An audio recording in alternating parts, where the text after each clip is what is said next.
Welcome back to Culture Matters. Join us here in the studio are, first of all, David Verbeek from Holland, and he's the young director of a feature film called City of Trance. And of course, one of his producer, Natasha De Villers, and of course, the other Chinese director, he's going to produce his new film called Black and White Photos. Let's go back to David. You're producing a show here in Shanghai. The main language actors and actresses used in the film is Chinese, Mandarin Chinese. So you speak any Chinese? 一点点. You're directing the movie in Chinese or in English or in Dutch? In English mostly, through translator. Through translator. Through a translator, yeah. Wow. Yeah. Any obstacles? Have you ever faced with? Sure. I mean, all the time. Dealing with the production team and actors and actresses. But at the end, I mean, there's lots of, you'd be amazed, even if you don't speak the same language at all.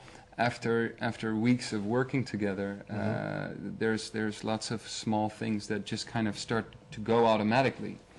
But and you would see right away. I was surprised too. I thought it would be much more of a challenge than it actually was. And after a while, I would come into rehearsal rooms where David was rehearsing. He's directing the actors to, exactly express themselves through these emotions. And emotions, I think, don't have a language, actually. And I discovered this also when I produced this film with David. Yeah, that's true. That's interesting, when especially you feel right away the level of emotion, with actors, the range of the actor. It comes out, and it's seen. You can tell if it's well done or not, even when you don't speak the language. Really. How long did it take to finish the film? We shot for 6 weeks. Yeah. We edited for about 2 months, and then then actually I did that in Holland. The Dutch editor, who I always work with. Can he or she understand the language? So, understand the script? Absolutely not. That's why one of the first tedious jobs that we had to do when we got to Holland is to subtitle. So the only part where I really need to trust somebody else, other than myself, is to somebody who chooses the words, the precise words. Yes. Yeah, correctly. A correct interpretation and translation. True. Of my script. So, you of course you're dependent on somebody. Okay. You have to build that connection. Yeah. I like to hear from Haolun. A lot of the directors who have the film, filmed in China, and bring the films to either Japan, United States, or in some of the European countries for post-production. Why? I think that I have to bring this in, but mostly I think that sometimes it's for technical reason, or sometimes maybe the post-production money maybe coming from this part of the country, like you have spending the money on there. It's also part of the reason. If you get money from France, you have to spend it in France. Right. If you get it from Germany, you have to. There are always strings attached. No money just kind of. Oh, is that a rule? Of course, for most post-production funds around the world, yeah. You have to finish your products in the country where the fund's coming from. Yeah, it's some money to help your film, but also for the country to help themselves. It's normal. It's okay, for instance, like City of Trance, for instance. Let's take this, for instance. Okay, to what I understand, this film is co-produced by 3 different companies, by Shanghai Film Group, and Motel Films, which is a Holland company, and Le Petit Lumière, which is a French company. Right. Okay, so there is a Chinese company in there. So why can't you do it here in China? Is this because of a director's personal preference? Yeah, just for the editing, we did most of the post-production at the Shanghai Film Studio, but David's editor is a Dutch editor, and it's too complicated to bring the Dutch editor to China, so David went. Editing process takes a long time, so David went to do it with him. But we did all of the sound post-production in China. We did the online editing in China. My real question to Haolun is, as a Chinese director, so you were trained and educated in the Western world.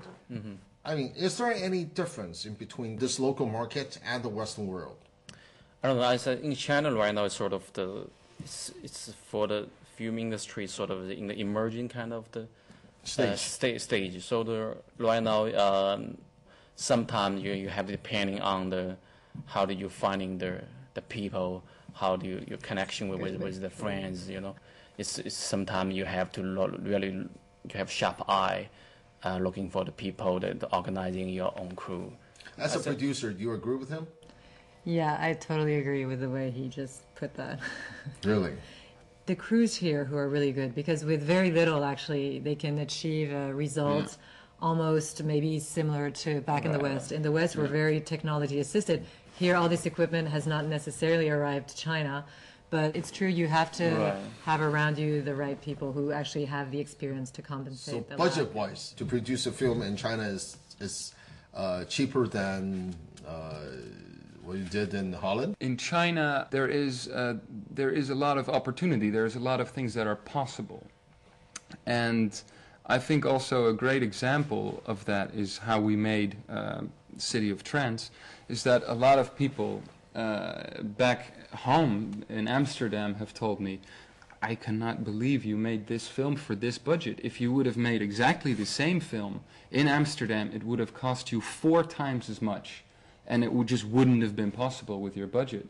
We're so curious about the story. So when we come back, we're going to hear from the director as a first-hand information, what the real story behind the film that he's trying to tell us. So don't go away. We'll be right back. You like David knows every single shot of every film. It's not that Hollywood, actually. I don't really know, no. David was the kid of the globalization, or the kid of the global age. There is some pain of growing too fast.